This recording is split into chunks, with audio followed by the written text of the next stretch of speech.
reçu qualifié, mais elle était assez spéciale. On dit une fille de Jacques de Bellouet, elle était très voyante, elle était assez fautive. Il faut reconnaître qu'à l'attelage, c'était un petit peu compliqué, si bien qu'on l'a orientée assez vite sur montée. Une jument légère qui est très jolie, plein de sang. Elle est Jacques de Bellouet dans ses attitudes, mais physiquement pas tellement. C'est une très jolie jument.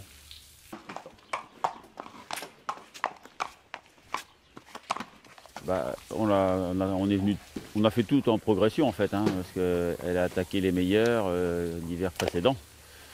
Et avant, on a fait les prix de série. D'ailleurs, elle s'est souvent très bien comportée. Et là, elle nous a montré vraiment qu'elle avait de gros moyens. Le seul problème pour courir à 4 ans contre les meilleurs, c'est qu'elle était encore assez susceptible et pas précoce du tout. Donc, on lui a laissé sa chance. Si bien qu'elle a fait une année de 5 ans qui était superbe. Elle n'a pas toujours été très chanceuse, mais elle a fait vraiment une belle année.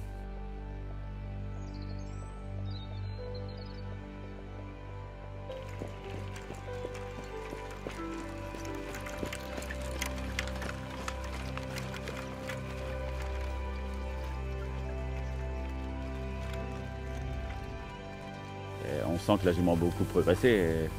On était battu à la régulière dans le prix de Normandie par Gladys Desplaines, qui était une petite championne. Elle a gagné le président. Elle avait déjà couru le prix de Vincennes d'ailleurs en prenant une place. Elle a gagné le président de Normandie.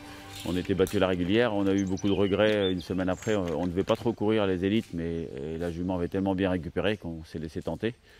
Elle est battue d'un nez. Voilà. Elle n'a pas été très heureuse dans le parcours. Ça aurait pu être mieux. Je pense qu'elle aurait pu gagner son groupe 1. Maintenant, il faut respecter Girly Beko qui avait été excellente ce jour-là. Hein. Voilà, ce sont les courses.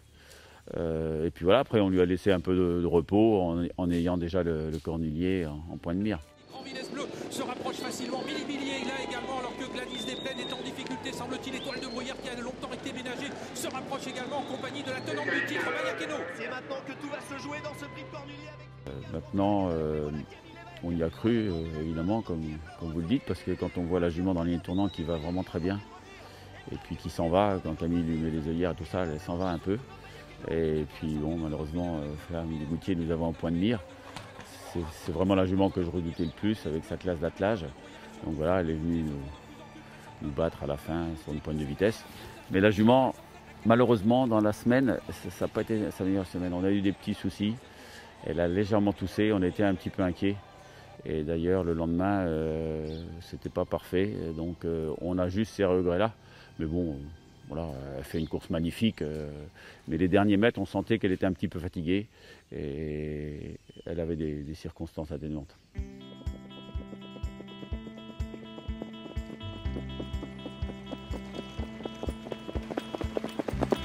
Bah, pour reprendre propos, justement, elle était un petit peu secouée par son cornilier. On l'a senti un petit peu fatiguée pendant 3-4 jours. Donc on a fait vraiment du léger. Elle a toussé un petit peu d'ailleurs dès le lendemain. Donc il a fallu faire des petits soins, forcément. Aujourd'hui, jeudi, un tout petit peu plus pour voir. Elle avait vraiment du bon gaz. Elle m'a paru très bien. Mais elle a travaillé gentiment. Depuis le cornilier à 15 jours, on n'invente rien.